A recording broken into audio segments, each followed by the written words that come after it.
Chapter 34. Family. Haruto leaned against the wall, his lips pale, sweat trickled down the side of his face. He closed his eyes, drawing tired breaths. "I wish I could do more, Hannah," he said, his voice frail. But that was all that fragment of bone would reveal.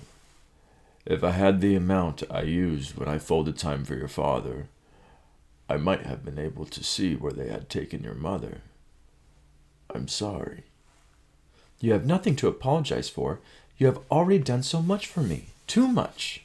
Hannah eased him back onto the futon. "I do not know how I can ever repay you." Haruto smiled up at her and stroked her cheek with his bandaged hand. "There is nothing that needs to be repaid." Hannah stiffened at Haruto's touch and glanced at Kaishin. He looked away. Haruto drew his hand back, his smile erased. "There is nothing to be repaid, because we are no closer to finding your father than we were before I folded time. We still do not know where your parents are. The paper told us nothing." "No," Hannah said. "It told us the most important thing. The Shikun kept my mother alive. She was not erased." What do you think the Shikun meant by a punishment more fitting of her?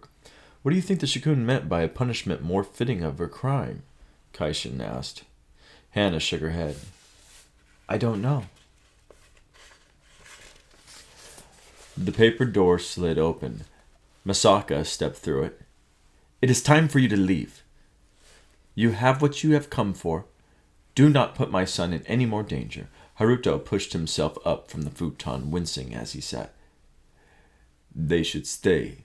This village is the safest place for them to be while we try to figure out what the Shikun meant." "We?" Masako said. "This is their problem, Haruto, not yours. You should never have involved yourself in any of this." "I owe Ishikawa-san my life." "You owe him nothing. He would not have needed to save you if Chiyo had not." Masako cast a sharp glare at Hannah. "You owe her nothing."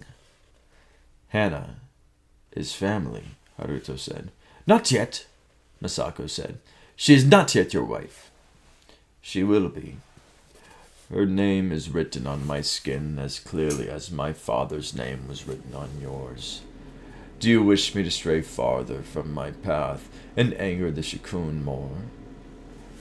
Masako shook her head and sighed. "Of course not. That's not what I meant."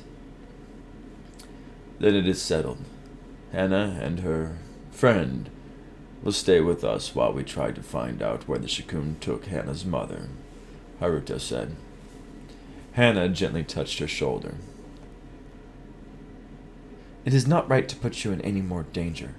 We should leave." "And where do you intend to go, Hannah?" Haruto said. "If you leave without a plan, you will only be giving the Shikun a better chance of catching you." "Haruto is right," Kaishin said. "Running blindly from the Shikun is not going to help us find your parents." "This is my house, and I will decide who can stay and who cannot," Masako said. "Hannah may stay, but I will not have an outsider sleep under my roof. He will be just as safe in the inn as he will be in this house." "I will go with him," Hannah said. "No," Kaishin said. "You should stay here. Haruto needs you. If any of us comes up with any ideas about what the Shikun meant about your mother's punishment, we can regroup."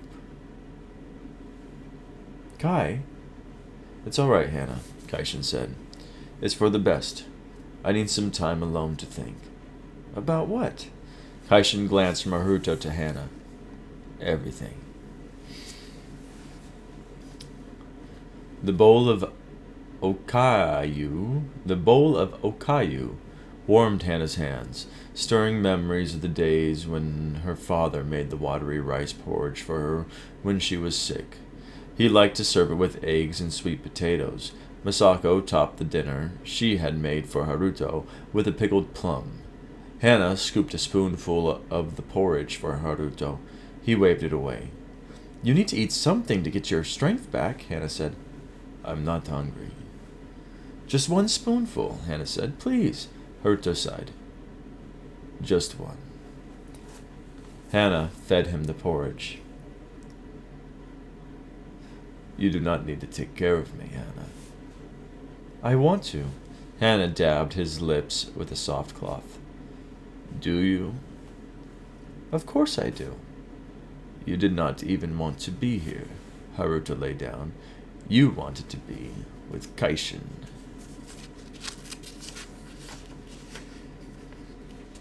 Because he's a stranger here.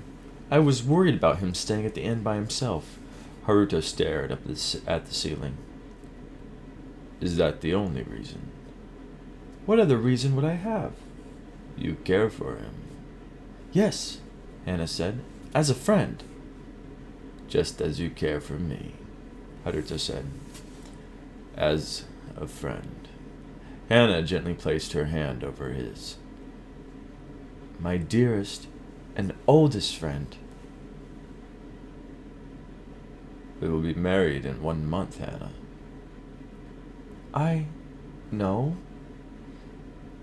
Hannah had pushed the date into the back of her mind since Kaishin had arrived. She'd found herself shoving it deeper. And you do not love me yet. I do love you. Not in the way a wife loves her husband. I know that is what my father wanted for us, but we already have more than anyone in our world does when they wed.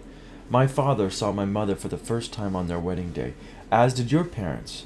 We have a friendship deeper than most people ever will know in their lifetime. Is that not enough? I know that it should be, Haruto said, but it isn't. My mother learned to love my father. Whatever we do not have now, it can come later. Will it? We have known each other all our lives. If you have not learned to love me yet, do you think that a ceremony at a temple will change anything? I just wish that. What is it? Tell me. It doesn't matter. He looked out the window at the darkening sky. The only place for hopes and wishes is in the sky.